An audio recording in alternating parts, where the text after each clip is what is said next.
Hey, Hi, you must be Ben. and you must be Jeremy. Please sit. Thank you. I am. And thank you for responding to the ad. You're welcome. Thank you for agreeing to meet so quickly. Do you want anything to eat? Oh, sure, why not? So, where are you from, Jeremy? I'm from Daring. That's not far from here, is it? About 4 miles or so. Yourself? Durham. Ah, is that where you're living now? No, used to. But I'm now living here, in the center, on Wexler Road. Oh, I know where that is. I think I've decided. What would you like? My treat. You don't have to. No, please, I want to. Okay then. I'll have a steak and ale with a Coke. All right, be right back. I'll order mine whilst I'm at the bar. Sure.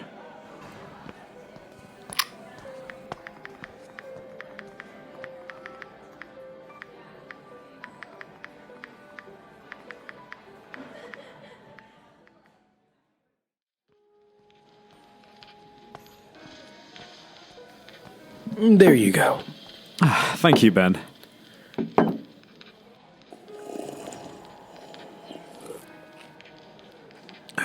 Now, Ben, thank you again for responding to the ad. You're welcome. So what is it that made you interested in connecting to our family space? You, much like everyone else, must see the strangeness in what we've requested. Allowing a complete stranger to join our spirit signal, to watch over people that they barely know. What was it that made you think this was for you? Wow, there's a lot to unpack there. So, let's start by saying that yes, it is weird, but there must be a logical reason behind it, something that motivated you to do it. It's not something someone asks for on a whim. Being such a private thing, the spirit signal, there must have been thought put into it before you placed that ad. Now, in response to your question about why I'd like to join your family signal, here's my answer. I don't have a family of my own. I can't connect to any others before I'm gone without their permission. So when I'm gone, I'm gone. That's the long and skinny of it. Well, Ben, thank you so much for the honesty. If it's not too personal, for a man of your age, you must have someone in your family that would let you connect. A grandchild or some in-laws? Afraid not. I'm the only one left in my family. As sad as that sounds, get the tiny violins out right. But yeah, if I can't join someone else's clan, then like I said before, once I'm gone, I'm gone. Can't linger, can't counsel, can't haunt. Why do you want to haunt, then, Ben? What is it that you could offer my family if you were connected to us? I have lived quite a life. So a lot of things happened and a lot of lessons learned. Much more than I ever wanted or asked for. For the last 9 years of my life, I've been homeless. Not now, not these last few months, but most of the last 9. I was living on the streets. I had a partner once, long-term, 20 or so years, and she was amazing. Her name was Abigail, which we shortened to Abby, and later Abs when we both officially hit old age. We lived a happy life, but we never married. We lived together as a couple, but never, tied the knot. It was never something that we thought too long about. We depended on each other, of course, financially and emotionally, and we always took care of each other. If I were low, she'd help me, and the same with her. We couldn't live without each other. Soulmates, some might have called us. But we had separate bank accounts and no wills. We were careless. I think too busy living in the now and no further than that. So, when she died, it was the big C that took her. Only took 5 months for her to leave us. There was a problem. We both had debts, a lifetime of them. Overdrafts, agreements, debtors, all came for their share. I couldn't get access to her accounts as we weren't married, so all her debts were paid out of her estate. All the savings, everything.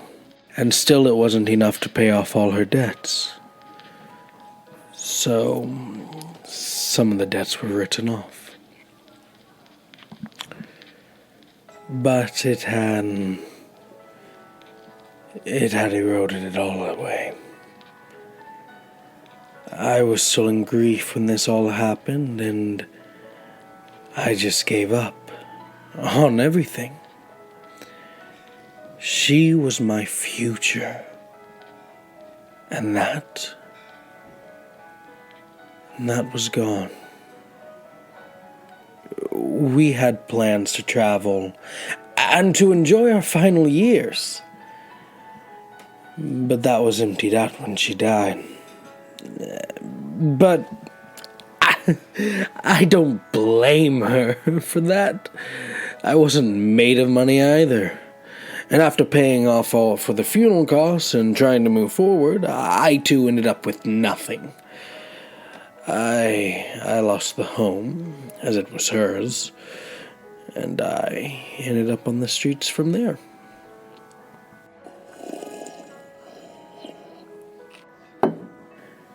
Living on the streets teaches you a lot of things, like how much you realize you don't need. A lot of life lessons about what is important and what isn't. I tried to be smart with what little I made, but eventually it took its toll on me. The cold nights, the indifference from others, the loneliness. Eventually it got to be too much. I once saw a man get shot during an altercation, and the shooter had dropped his handgun close to the body. I stole it and kept it for myself. No one knew I had it, and no one was going to know. I had made the decision that I would make a decision when I held the gun. I would no longer beg for food, as that hadn't brought me anything other than the continuation of the life I was living. Instead, I would try and turn my life around. I would give myself a month, and whilst I try, I would save up a single bullet for that gun or pack. Or whatever was the smallest amount. If I couldn't turn my life around, I would use the gun on myself. Obviously, I'm still here. I managed to do something about the sorry state. I hadn't turned my life around. I had bought the bullet and hid myself away to do the deed. I was about to do it.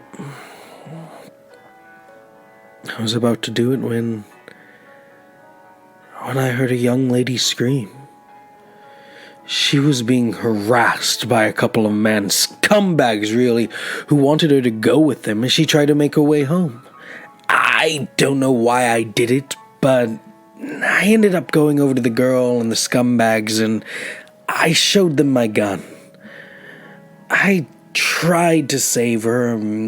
I shot my single bullet in the air as a statement. I had told them that I had a full set, and they believed me. Oh, the scumbags ran away with their tails between their legs, and I had saved the girl. She wanted to repay me. and she said that I could stay the night at her place. So I did. She allowed me to shower and to shave and use her computer. I was so grateful for her. And what happened then? Did you stay with her? She moved away to be with her family in Australia.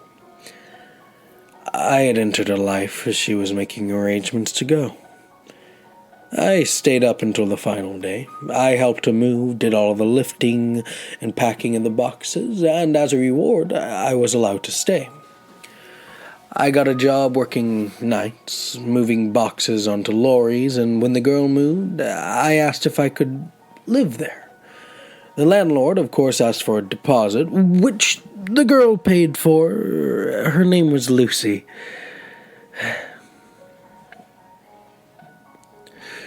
With the job, I had money for rent. I had learned to eat what I needed and didn't want for anything, like the computers or extravagances and luxuries. I learned a lot for that hard time.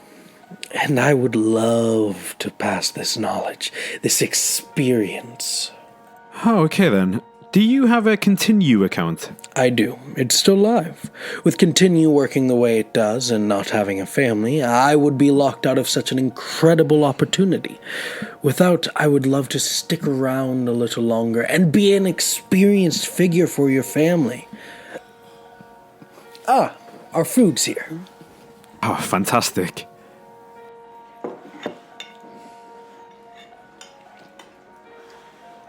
Oh, thank you again for the food. You're very welcome. I like treating people. Can I ask a question? Oh, sure. Why did you post the ad? Well, in order to carry on the pain train, ever since my own father passed away, I have often thought long and hard about the influence that my own children would have had if they had met my father. He died before ever meeting them. And I always wonder if he had lived, if that influence would have been a good one. But I could never put a pin on it. I wanted an older person, someone who has lived through it all to be there, someone who was wiser than me. I'm still really immature for my age. I've been winging it for most of my life, and I've managed to do okay for myself, but I'm no example for my children. I'm no role model, is what I'm trying to get at, and neither is the wife. She tries so hard, but she's just like me. We're both so inexperienced in life, yet we have kids. So, go figure, I guess. They look up to us for guidance and for wisdom, which we don't have. So if we could have someone who can provide that, it's something that I would encourage when I've met the right person. That's a noble goal. I hope that it works out for you. I do as well. So how many people do you have left to see? You are the only person who's replied. What? Really? Yeah, but it doesn't matter anyway. How so? Because I think that we've got it right the first time. Seriously? Yes, Ben, I want you to join our spirit signal, and I think that you're going to do a great job. Thank you, Jeremy. You don't know what this means to me. That's okay. I will pay for the procedure as well. No need, I'll pay. No, it's okay. I want to. Well, okay then. To good times ahead. Happy haunting. Happy haunting.